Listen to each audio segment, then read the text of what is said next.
Hey ladies and gentlemen, I wanted to make a video on how I installed my Garmin Livescope and Garmin 8610 head unit. There are a lot of videos out there. They do an unboxing. You know, it takes so long to watch them. They don't give you the specifics. They're more worried about likes and views and subscriptions and stuff like that. I couldn't care less about any of that. I just wanted to provide somebody out there a little bit of a detailed video on how I did mine. It works fantastic. I installed all this over the course of the last couple months, depending on when I got parts and things came in. I've used it probably 5 or 6 times and it works flawlessly. I have zero issues with it whatsoever. But I wanted to give you an idea of how I mounted mine. I'm not sponsored. I don't care, again, about likes or views or subscriptions. I'm certainly open to comments and suggestions and things like that, but this is my first YouTube video I'm posting that I've ever posted, and probably will be my last. But I just realized the frustration with you guys buying these Livescope units and trying to find a detailed unit, instructional video without all the graphics and the stupid music and the unboxing and all that. I mean, you know how to do all that. You don't need to see all that. Unbox it and let's get started on it. But anyway, mine's installed, and I want to walk you kind of through what I did. Again, I apologize, it's going to be sloppy. I don't speak very well most of the time, and I'll probably talk too loud and too fast, but this is at least going to give you an idea of how I did it. I wanted my Garmin Livescope and the Garmin 8610 head unit to be independent with power for 2 reasons. Number one is they do draw a lot of power, and I didn't want to kill my existing lithium battery that I've already got a ton of electronics running off of, as you can see. Plus, I wanted to avoid any possibility of interference from other things running off of this existing lithium battery. On some videos, you see people hooking them up to the cranking battery. I didn't want to do that. I don't want to worry about my cranking battery dying during the day, even though these are the blue top Optimas and they're really good batteries. I didn't want to take a chance of killing one running Livescope all day or anything like that. So what I did was, I saw a video where guys were buying the lithium batteries, and usually 30 amp hour batteries to run these off of. So what I did was, my Garmin head unit, the 8610, and the Livescope itself runs solely off of this LifePo 4 12 volt 50 amp hour battery. It weighs about 8 pounds. It fits perfectly in where I put it. I made a little tray with this basket, drilled holes in the bottom of the basket so it doesn't hold water, obviously. It fits good. I used the strap to mount to the fiberglass bottom here, and then mounts the battery. It holds in snug and tight. It's fine. But this battery, most guys are doing 30 amp. I spent an extra, I think, $60 and went in and got the 50 amp. I can run Livescope off and on 2 and 3 days without charging it and still have, I've got about 14.6 volts back here. And when all's said and done, I've got 14.5, right at 6 volts at the head unit. So I'm not losing any power between the battery and the head unit and Livescope itself. What I did was I used 8-gauge wire, and I ran it obviously to the battery, from the battery up front, and I use these connectors. I just crimp these connectors straight onto the 8-gauge wire. I've got a heavy-duty crimping tool. These are pretty heavy-duty, so pliers are not going to work on that, not very well anyway. But I crimped those on real well, positive and negative, and then I added a separate charger that you'll see here. This is a Noco Genius Generation 5 1 bank. That's all I wanted. I've got the Minn Kota Precision for my 4 batteries. I didn't want to try to tap into something different, or try to make that particular charger work. So I just got the single bank. It was $80 offline. Got it offline, bought it online, but got it offline. But obviously it's mounted right here. And it plugs into a dual plug switch. Noco also makes this, and I'll show you the box here in a minute of what I got. But so in other words, I had a single one running to the Minn Kota Precision charger. Well, now that this other bank charger, single bank charger, is in for my lithium battery, I didn't want to run two separate extension cords. I didn't want to mess with trying to split things up or whatever. So what I did was I ran a single. You'll see right here, Noco makes this. It's a single plug up here, dual right here for both of my chargers, and I just use the existing hole right here and put the Noco in for that particular charger, for that particular splitter. This is the actual charger I got. Again, Noco Genius 5, 12 volt, 5 amp. And then this splitter is an AC port two-way splitter. This was $30. I think, like I said, this was $80 from Amazon. I'm pretty sure that's where I got it from, just because they ship pretty quick. But I'm not, again, not sponsored by anybody. I'm not looking for sponsors. I'm not looking for endorsements or anybody Noco will not see this crappy little video. But anyway, so you've got the separate charger on here, separate of everything else involved with other batteries, and everything else that I've got in here is just the battery and the charger. Obviously, it plugs into the dual split plug.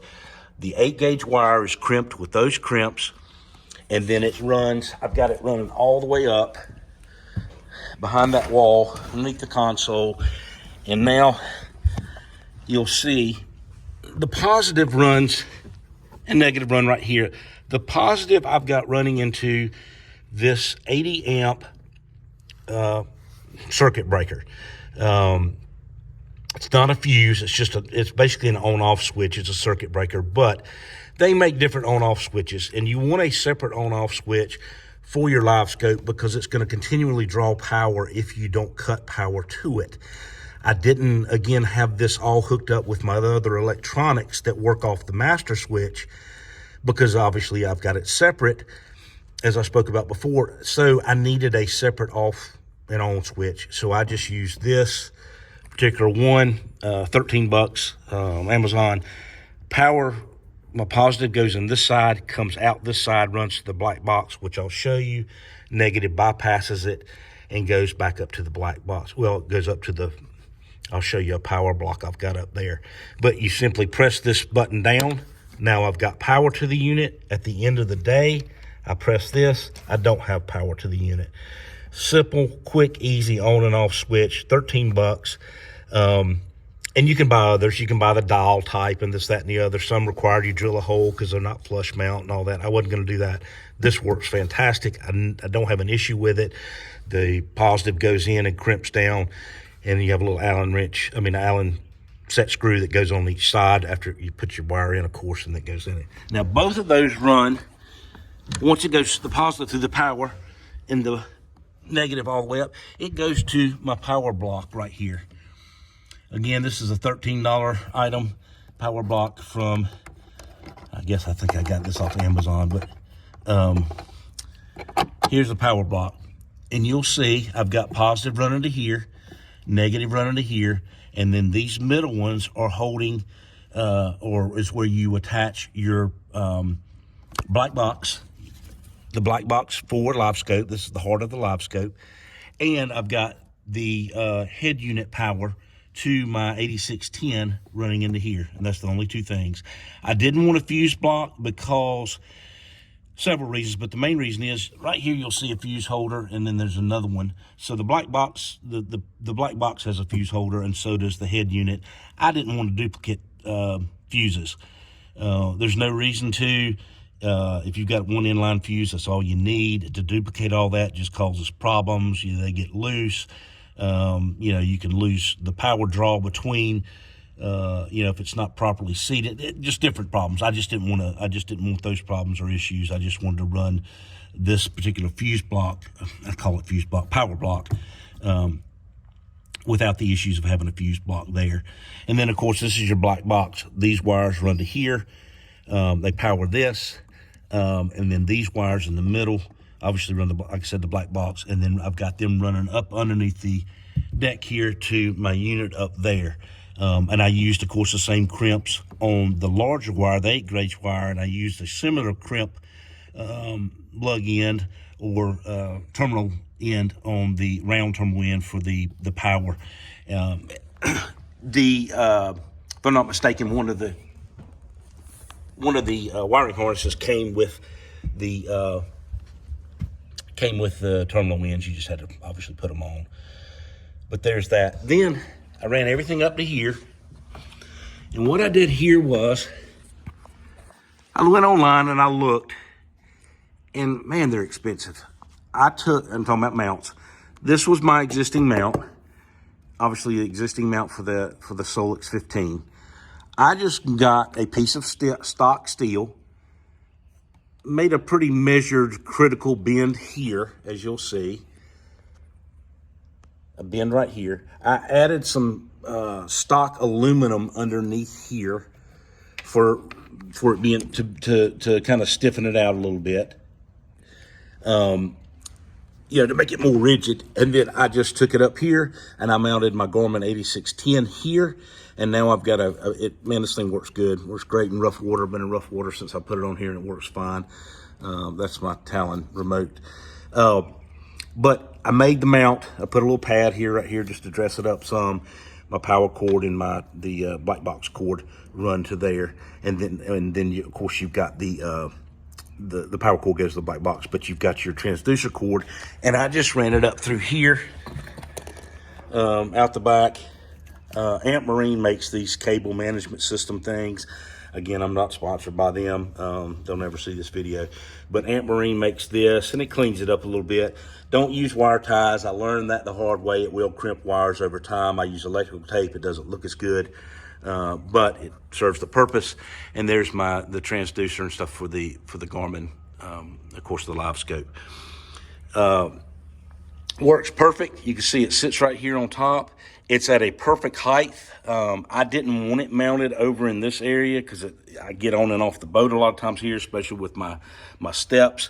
I wanted something right here to where I can look at both these screens without too much head turning. It's not a big deal, but when you do it all day, every day, if you're fishing, the minimal head turning and looking down, gets old. But the mount for this I've got is just the right height to where I can look down and look back up while I'm fishing Livescope and look back and forth without it really hurting my neck at the end of the day. I know a lot of guys that have them mounted lower and you're having to turn your neck further down.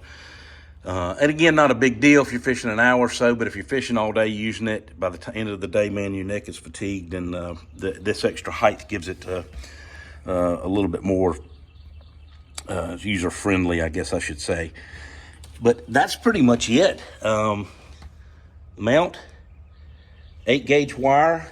I've got 14.6 volts at the battery, and I don't have any voltage droppage, amps, volts, whatever, to the head unit. And that's what you want. I don't want, if you run a smaller wire, you tend to not have as good of power running to the head unit and to the Livescope black box and all itself.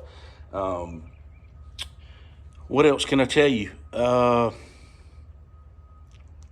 I think that's it. Like I said, I'm not looking for likes. I'm not looking for subscriptions. This may be, and probably will be, my only video I ever make for YouTube. I just didn't want to, I got tired of looking at videos with music and all these fancy intros and all this other stuff. These guys looking for likes. And there's nothing wrong with that. A lot of guys make money off of this, and a lot of guys, are sponsored, this, that, and the other, and they have to dress them up. I'm not, so I take the liberty to do it as I want without worrying about views and likes and subscriptions and all that other stuff. But if I can answer any questions, if you got some comments, if you've got some suggestions, something I missed, or even just to thank you, man, I appreciate the video. Let me know. Again, I wanted to make it because it's so frustrating watching some of these other videos, and you're 15 minutes into the video and you've only gotten a third of the information you need, which is frustrating. But anyway, let me know if you need anything. Let me know if I can help you with anything on your install. I'm certainly not an expert by any means. There are better ways probably of doing this. I know that I have had zero issues with this. It's worked fantastic. And I don't have interference. I don't have any clutter. Crystal clear screen, great target identification on that Garmin 8610. Again, if you can afford it and you want to spend a little extra money, do that. You won't regret it. I've often said if you don't like something, don't let it be because you bought the cheapest one. Buy the better one that your budget can afford. And if you don't like it, then you don't like it for the right reasons, not because you're frustrated it doesn't work properly or you've got too much interference or you can't get it dialed in correctly. That's the best way to go. Anyway. All right, guys, thank you for watching. If you need something, leave a comment, and I'll try to get back to you.